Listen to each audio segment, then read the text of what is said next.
선포되는 말씀을 통해서 여러분 이 하나님의 음성을 듣게 되기를 주님의 이름으로 축원합니다. 오늘은 이미 여러분들이 잘 아시는 것처럼 우리가 대림절 첫 번째 주일입니다. 여러분이 대림절은 주 4세기경부터 이를테면은 초대교회 때부터 이 절기를 지켜왔는데, 이 절기는 부활절을 준비하기 위해서 사순절을 지키는 것과 같이 성탄절을 준비하기 위해서 성탄절 이전 네 번째 주간, 4주간 동안을 이와 같이 지키는 그런 절기입니다. 이때는 원래 처음에 지킬 때에는 강단을 꽃으로 장식을 하고 거기에 4개의 촛대를 이와 같이 준비한 다음에 대림절 첫째 주간에 1개의 촛대에 불을 붙이고, 그 다음에 두 번째 주일에 또 두 번째 촛대에 불을 붙이고, 그리고 세 번째 주일에 세 번째 촛대에 불을 붙이고, 그리고 네 번째 주일에는 네 번째 촛대에 불을 붙여서 이와 같이 네 개의 촛대에 다 불을 붙이는 그런 이와 같은 의례가 있었습니다. 여러분, 이렇게 촛대에 불을 붙이는 이유는 그리스도께서 오심으로 말미암아 세상이 빛으로 가득하게 됨을 의미했다라고 합니다. 그래서 대강절의 고대로부터 그리스도의 오심을 고대하고 우리의 마음과 심령과 삶에 그리스도의 밝은 빛으로 채운다라고 하는 그런 의미를 가지고 있습니다. 그런가 하면 아울러서 대림절은 주님의 재림을 고대하며 다시 오실 주님께 대한 소망을 새롭게 하는 절기가 바로 대림절입니다. 근데 여러분, 우리는 지금까지 대림절을 어떻게 보내왔느냐, 어떤 분은 이 대림절이 있음도 알지 못하고 지낸 분이 있는가 하면은 알고 있다 하더라도 그 의미를 깨닫지 못한 사람도 있고, 또 의미를 깨달았다 하더라도 여러분 또한 그 대림절의 이와 같은 주는 그런 이와 같은 의미를 우리가 실행하지 못할 때가 너무나도 많이 있었습니다. 그래서 오늘은 다시 한번 이 대림절 첫째 주일을 맞이해서 오늘 이 대림절을 어떻게 보내야 될 것인가 라고 하는 것을 다시 한번 말씀을 통해서 살펴보기를 원합니다. 어느 기관에서 크리스마스 하면 제일 먼저 생각나는 것이 무엇입니까? 라고 하는 그런 설문을 조사를 해보았는데, 어린이를 비롯한 절대 다수의 사람들이 크리스마스 그러면은 우선 산타크로스 할아버지, 그 다음에 캐롤, 그리고 크리스마스 트리, 그리고 선물 등을 꼽았다라고 합니다. 정말 크리스마스의 중요한 주인공인 예수 그리스도를 꼽은 사람은 극히 소수에 불과했다라고 하는 그런 이와 같은 통계를 제가 어느 설문에서 본 적이 있습니다. 여러분, 이와 같은 사실은 오늘날 우리들이 지키는 크리스마스의 의미가 얼마나 현대에 와서 왜곡되어 있는가를 단적으로 보여주는 것이라고 할 수가 있겠습니다. 여러분, 세상 사람들은 크리스마스는 무슨 자기들의 그런 축제라고 생각을 하고 먹고 마시고 즐기고 춤추는 그런 이와 같은 축제의 절기로 생각을 합니다. 근데 여러분, 성도들 가운데도 일부 어떤 사람들은 크리스마스 그러면은 이방 사람들이 생각하는 것과 같이 먹고 마시고 즐기는 축제로 생각하는 사람들이 많이 있습니다. 그러나 여러분, 크리스마스는 먹고 마시고 즐기는 축제가 아니라고 하는 사실을 우리가 분명히 기억을 해야만 될 줄로 믿습니다. 여러분, 크리스마스는 바로 주인공인 예수 그리스도가 우리를 구원하시기 위해서 하늘의 영광의 보좌를 버리고 이 땅에 오신 날이고, 여러분, 대림절은 그 주님을 우리가 맞이하기 위해서 앞서 말씀드린 것처럼 몸과 마음을 정결하게 하여 여러분 또한 준비하는 기간이라고 하는 사실을 우리가 분명히 기억을 해야만 될 줄로 믿습니다. 그래서 우리는 여러분 이 크리스마스를 앞두고 대림절로 지키는 이 대림절 기간 동안 우리는 과연 어떻게 여러분 또한 어떤 자세로 이 대림절을 지켜야 될 것인가 하는 것을 오늘 이 본문을 통해서 살펴보기를 원합니다. 우선 첫째로 여기 본문에 있는 말씀에 보면은 깨어 있어야 된다라고 말씀하고 있는 것을 보게 됩니다. 여러분, 155마일 철책이 가로질러 있는 휴전선에 가보면은 군인들이 밤낮 없이 경계 근무를 쓰고 있는 것을 보게 됩니다. 이것은 눈이 오나 비가 오나 바람이 부나 여러분 또한 절대로 여러분 이 경계 근무를 소홀히 하지 아니하고 정말로 눈을 부릅뜨고 이와 같이 그들은 열심히 경계하고 있는 모습을 보게 됩니다. 여러분, 왜 그렇습니까? 적이 언제 침투하는지 모르기 때문에 그렇습니다. 만일 적이 침투하는 시기를 정확히 알고 있다고 한다면은 그렇게 밤낮 없이 경계 근무를 서야 될 필요가 없을 것입니다. 그러나 적의 침투 시기를 알 수 없기 때문에 군인들은 한시도 소홀함이 없이 경계 태세에 만전을 기하고 있는 것을 볼 수가 있습니다. 여러분, 그런데 주님의 재림도 그와 같다라고 이와 같이 오늘 본문은 말씀해 주고 있는 것을 볼 수가 있습니다. 여러분, 주님의 재림은 아무도 모른다고 그랬습니다. 그 때와 시기를 아무도 알지 못한다라고 말씀하고 있어요. 심지어는 재림의 당사자인 주님께서도 그 시와 때는 알지 못한다라고 말씀하고 있습니다. 오직 아버지만 아신다라고 마태복음 24장 36절에 보면은 말씀하고 있는 것을 보게 됩니다. 그러므로 여러분, 우리가 주님의 재림을 잘 준비하기 위해서는 항상 깨어 있어야 된다라고 하는 사실을 기억하시기를 바랍니다. 여러분, 노아 시대 사람들은 하나님의 심판 경고가 분명히 있었음에도 불구하고 하나님의 심판의 때를 준비하지 못함으로 말미암아 멸망을 당한 겁니다. 그들이 여러분 하나님의 심판 때를 몰랐기 때문에 여러분 또한 그들이 멸망당한 것이 아닙니다. 이미 120년부터 노아를 통해서 하나님은 여러분 그들을 심판할 것을 예고해 주었음에도 불구하고 여러분 그 심판의 때를 준비하지 못함으로 말미암아 결국 멸망하게 된 것을 믿으시길 바랍니다. 그러나 노아는 하나님의 심판의 경고를 듣고 그 때를 믿음으로 준비함으로 말미암아서 노아의 가족은 구원받은 것을 믿으시길 바랍니다. 여러분, 우리 또한 그때를 알지 못하지만은 주님의 재림과 하나님의 심판 경고를 이미 들은 사람들입니다. 여러분, 주님이 이 땅에 두 번 오시기로 되어 있는데 주께서 첫 번째 오신 초림은 만인류를 구원하기 위한 구속의 주로 오셨습니다. 그래서 우리의 죄를 짊어지시고 십자가에서 죽으시고 죽은 지 사흘 만에 무덤에서 다시 살아나 40일 만에 승천하셨습니다. 그런데 승천하시면서 주님은 우리에게 분명히 말씀하셨어요. 너희가 보는 그대로 내가 다시 오리라고 말씀하셨습니다. 여러분, 주님이 다시 오신다는 거예요. 그러면 재림의 주는 왜 오시느냐? 여러분, 그때는 구원하기 위해서 오는 것이 아니라 우리를 심판하기 위해서 오신다라고 하는 것을 믿으시길 바랍니다. 그렇기 때문에 여러분, 이미 우리는 주님이 이 땅에 다시 오실 것과 그리고 마지막에 오셔서 여러분 심판하실 것에 대한 경고를 이미 우리는 들었습니다. 그래서 우리는 항상 깨어 믿음을 지킴으로 말미암아 주님의 재림을 준비해야만 될 줄로 믿습니다. 만일 우리가 주의 재림이 늦을 줄로 생각을 하고 믿음을 지키지 아니하고 방탕한 생활을 한다고 한다면 우리 또한 노아 시대의 사람과 다를 바가 없을 줄로 믿습니다. 우리가 마태복음 25장 1절 이하에 있는 말씀에 보면은 우리가 잘 아는 열처녀의 비유가 나옵니다. 여러분, 열처녀가 모두 신랑을 맞이하기 위해서 여러분 또한 등을 준비하고 그리고 신랑을 기다리고 있었어요. 그러나 지혜로운 다섯 처녀는 신랑이 오는 시간이 한밤중일 것을 대비해서 등잔과 기름을 함께 준비하여 신랑을 기다리고 있었고, 어리석고 미련한 다섯 처녀는 등잔을 준비했는데 기름을 준비하지 못하고 그리고 신랑을 기다리고 있었습니다.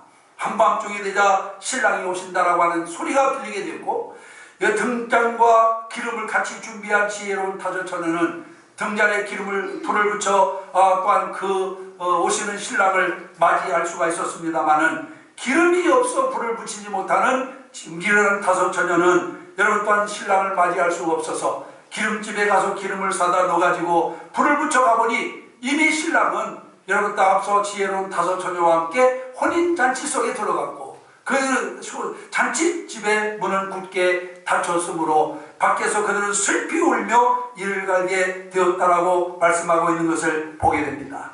여러분, 낭패를 당한 후에 아무리 후회한들 이미 때는 늦은 것입니다.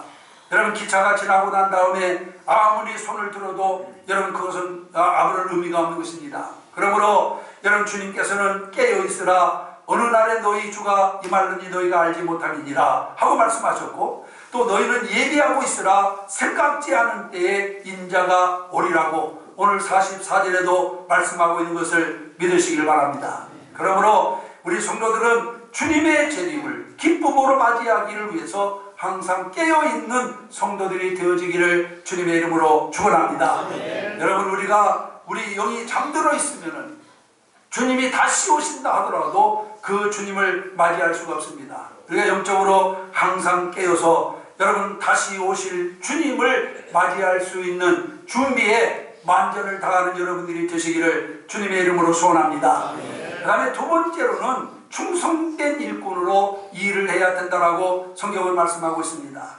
여러분, 주님께서는 성찬하시면서 성도들에게 너희는 가서 모든 족속으로 제자를 삼아 아버지와 아들과 성령의 이름으로 세례를 주고 내가 너에게 분부한 모든 것을 가르쳐 지키게 하라 하고 지상대명령을 우리에게 주고 있는 것을 볼 수가 있습니다. 그래서 성도들은 주께서 다시 오시기까지 주님의 충성된 종이 되어서 주께서 우리에게 주신 이 대명령을 성실히 수행하는 자들이 되어야만 될 줄로 믿습니다. 이것이 주님을 대망하는 성도들의 바른 자세라고 하는 사실을 우리가 기억을 해야 됩니다. 여러분, 생각해 보세요. 만일 주인이 종에게 일을 맡겨놓고 어디 멀리 출타했다가 돌아왔을 때 그 종이 자기 맡은 임무를 열심히 수행을 하고 있다고 한다면 여러분, 그 주인이 얼마나 대견하고 기뻐하겠습니까? 그러나 만일 주인이 늦게 올 줄로 생각하고 맡겨준 일을 소홀히 하면서 그냥 먹고 마시며 즐기고만 있었다고 한다면 그 주인이 와서 어찌하겠습니까? 아마 그 종을 엄히 처벌하게 될 줄로 믿습니다. 그러므로 주님께서는 성도를 향하여 너희는 주인이 혼인집에 들어와 문을 두드리면 곧 열어주려고 기다리는 사람과 같이 되라. 주인이 와서 깨어있는 것을 보면 그 종은 복이 있으리라 하고 누가복음 12장에 보면은 말씀하고 있는 것을 볼 수가 있습니다. 그렇습니다. 우리는 주님이 맡기신 일에 충성스러운 종이 되어야 될 줄로 믿습니다. 우리가 고린도전서 4장 2절에 보면 맡은 자의 구할 것은 충성이라고 말씀하고 있습니다. 사도 바울도 고백하기를 나의 달려갈 길을 갈 길과 주 예수께 받은 사명 곧 하나님의 은혜의 복음을 증거하는 일을 마치려 하면은 나의 생명을 조금도 귀한 것으로 여기지 아니하노라 하고 말씀하고 있습니다. 우리는 이러한 마음가짐으로 주의 일에 힘써야 될 줄로 믿습니다. 그리할 때 정녕 우리 주님께서 우리를 향하여 잘하였도다 착하고 충성된 종아 하면서 칭찬과 상을 우리에게 내려주실 줄로 믿습니다. 우리가 계시록 22장 12절에 보면은 보라 내가 속히 오리니 내게 줄 상이 내게 있어 각 사람에게 그 일한 대로 갚아주리라 하고 말씀하고 있습니다. 사랑하는 성도 여러분, 우리에게 땀과 눈물을 쏟아 부어서 이룩해야 될 사명이 우리에게 있음을 믿으시기를 바랍니다. 우리가 지금 흥뚱흥뚱하며 그냥 놀고 있을 때가 아닙니다. 하나님은 분명 우리에게 땀과 눈물을 쏟으면서 부지런히 일해야 될 사명을 우리 모두에게 허락해 주신 것을 믿으시길 바랍니다. 그 일이 무엇입니까? 그것은 바로 주의 복음을 전하는 일입니다. 하나님 나라를 확장하는 일입니다. 주님 오실 때가 가까울수록 우리는 더 열심히 내게 맡겨진 이 사명을 감당해 나갈 수 있는 자들이 되어야 될 줄로 믿습니다. 우리는 이 땅에 사는 길지 않은 세월 동안 시간을 아껴서 하나님 나라를 확장하는 일에 정말로 노력하고 그리고 또 수고하는 자들이 되어야만 될 줄로 믿습니다. 여러분, 지난 1년을 한번 되돌아보세요. 이제 2015년 여러분 우리가 1월달 여러분 우리가 신년 축복 기도를 하면서 얼마나 결단을 했습니까? 정말 우리에게 주어진 새로운 한 해를 정말 올해는 보람있게 정말 올해는 하나님 앞에 부끄러움이 없도록 열심히 우리가 살아보리라고 작정하지 않았습니까? 그러나 벌써 이 해가 다 저물어 가고 있어요. 이제 한 달밖에 남지 않았습니다. 여러분 달력이 이제 달랑 한 장 남았어요. 여러분 나이를 먹고 보니까 세월이 어쩌면 그렇게 빨리 가는지 모르겠어요. 어렸을 적에는 여러분 나이도 한 살, 두 살 막 올려서 얘기하면서 다른 사람 뭐 자기보다 나이 많은 사람과 이렇게 동등하려고 이렇게 생각을 했는데 나이를 먹으면서는 이제 나이를 자꾸 줄여서 여러분 이렇게 말하면서 한 살이라도 젊어지기를 원하는 그런 마음을 가집니다. 여러분 어찌 보면 세월이 너무나도 빨라요. 제가 어느 책에 보니까 50대는 시속 자동차라 말하면 시속 60km로 달립니다. 서울 시내 여러분 또한 속도가 얼마입니까? 60km 아니 시속 60km. 그래서 50대는 시속 60km로 달리다가 70대가 되면은 이제는 중고속도로 80km가 되고 그 다음에 70대가 되면은 그 다음에는 시속 100km로 달린다라고 해요. 그럼 고속도로를 달리는 거예요. 나이가 여러분 먹을수록 그만큼 시간이 빨리 지나가는 것을 느끼게 됩니다. 여러분 우리가 이 땅에서 천년만년 살 것 같이 생각되지만은 여러분 세상은 잠깐 동안입니다. 눈 감았다 뜨면은 하루가 지나가고 또 눈 감았다 뜨면은 1년이 지나가고 눈 감았다 뜨면 한평생이 벌써 지나가 버렸어요. 이렇게 길지 않은 세월 속에 살면서 우리가 여러분 이 땅에서 반드시 이루어야 될 사명이 있어요. 그게 바로 무엇입니까? 나를 구속하신 주님을 증거하는 삶입니다. 열심히 때를 얻든지 못 얻든지 예수 그리스도를 전하는 저와 여러분이 되어야만 될 줄로 믿습니다. 그래서 주님이 재림하실 때 주님 앞에 빈손으로 나가 부끄러움 당하는 자가 되지 말아야 됩니다. 이제는 주님 앞에 내놓을 열매가 있어야 됩니다. 그래서 여러분 우리는 걸을 때보다도 땀 흘려 눈물 흘려 정말로 우리가 내게 주신 이 사명을 여러분 잘 감당하는 자들이 되어야 된다 그 말이에요. 그래서 여러분 우리는 적어도 이 대립절을 맞이하면서 내게 주신 사명을 다시 한번 우리가 일깨워서 정말로 그 사명에 충실한 자가 되기를 결단하는 자가 되어야 될 줄로 믿습니다. 단지 여러분 교회 여기에 있는 모든 이와 같은 절기를 절기로만 지내면 아무런 의미가 없는 거예요. 여러분 그래서 우리는 이 절기를 통해서 다시 한번 우리의 사명을 깨닫는 여러분들이 되시기를 주님의 이름으로 축원합니다. 그리고 마지막 세 번째로는 거룩한 삶을 살아야 됩니다. 주님께서 인간의 몸을 입으시고 이 땅에 오셔서 십자가 고난을 당하신 이유가 무엇입니까? 그것은 우리를 죄에서 구원하여 거룩하게 하기 위한 것입니다. 주님은 우리를 거룩하게 하시려고 스스로 십자가를 짊어지셨어요. 그래서 주의 대속의 은혜로 거룩하게 된 성도들은 더 이상 죄악된 삶을 살아서는 안 됩니다. 성도는 주님이 오시기까지 죄에 대하여 자신을 거룩하게 구별할 수 있는 성도가 되어야 될 줄로 믿습니다. 여러분 성도가 누굽니까? 성도는 거룩하게 구별된 사람입니다. 우리는 보통 사람이 아니에요. 하나님께서 우리를 거룩하게 구별하여 당신의 자녀로 삼으신 것을 믿으시길 바랍니다. 그래서 하나님의 자녀는 거룩해야 됩니다. 그래서 거룩하게 구별된 자이기 때문에 거룩한 자가 되어야 된다 그 말이에요. 베드로전서 1장 16절에 보면은 주님은 베드로 사도를 통해서 우리에게 그렇게 말씀합니다. 내가 거룩하니 너희도 거룩하라고 말씀하고 있습니다. 여러분 생각해 보세요. 우리가 만약 거룩한 삶을 살지 못한다면 우리가 어떻게 거룩하신 주님을 배울 수가 있겠습니까? 만일 우리가 여전히 죄악 가운데 거하며 산다면은 우리는 주님의 십자가 사역을 헛되게 할 뿐임을 분명히 기억을 해야 됩니다. 이제 다시 오실 주님으로부터 나는 너를 모른다는 말을 듣지 않도록 우리는 거룩한 삶을 살기를 힘쓰는 자가 되시기를 주님의 이름으로 축원합니다. 사도 바울은 고린도후서 7장 1절에서 이렇게 말합니다. 그런즉 사랑하는 자들아 이 약속을 가진 우리가 하나님을 두려워하는 가운데서 거룩함을 온전히 이루어 육과 영의 온갖 더러운 곳에서 자신을 깨끗이 하자 그렇게 말씀해요. 여러분 사도 바울은 우리로 하여금 우리에게 말씀하기를 이와 같은 자기를 거룩하게 하여 하나님 앞에 깨끗한 자가 되라고 그렇게 말씀하고 있는 것을 보게 되고 여러분 데살로니가전서 5장 23절에서도 평강의 하나님이 친히 너희로 온전히 거룩하게 하시고 또 너희 모든 영과魂과 몸이 우리 주 예수 그리스도의 강림하실 때 흠없이 보존되기를 원하노라 그렇게 말씀하고 있는 것을 보게 됩니다. 여러분 지금 여러분의 삶이 어떻습니까?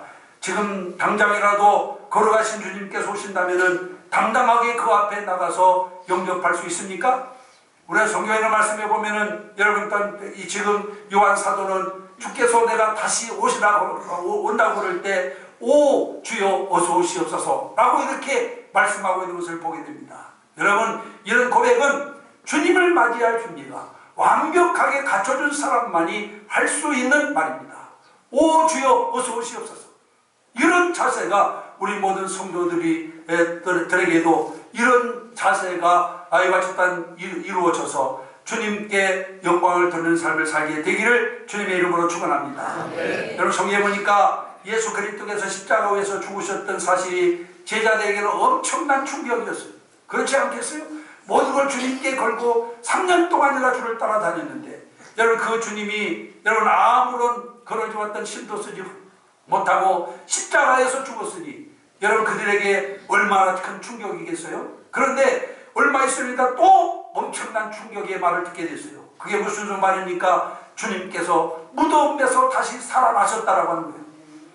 여러분, 아마 제자들이 이 소식을 들을 때 그마 또한 큰 기쁨이 아마 그들에게 있었으리라고 생각을 합니다. 그러나 여러분, 제자들은 다 주님이 다시 살아나셨다, 또 주님을 배웠을 때도 여러분 그들은 뛸 듯이 기뻐해야 되는데 그렇게 할 수가 없었어요. 왜 그렇습니까 여러분? 그들이 살아계신 주님을 배웠을 때도 그렇게 기뻐하지 못한 이유가 어디 있어요? 벼룩도 낯짝이 있다고 여러분 그들이 예수 그리스도께서 잡히시던 날 밤 여러분 그들이 무엇을 했습니까? 차마 해서는 안 될 행동을 해서 주님을 뵐 면목이 없었던 겁니다. 여러분, 그들이 주님이 잡히시던 날 밤 그들이 어떻게 했습니까? 여러분, 그들과 함께 그리스도와 함께 죽겠다라고 장담했던 제자들은 그날 칼과 창 앞에 뿔뿔이 흩어져서 도망을 하기 바빴고, 또 다른 제자들은 다 주를 버린다 하더라도 자기만큼은 죽는 데까지라도 같이 가겠다라고 장담하던 베드로도 3번이나 예수님을 부인했으니 무슨 낯으로 주님 앞에 기뻐할 수가 있겠냐 그 말이에요.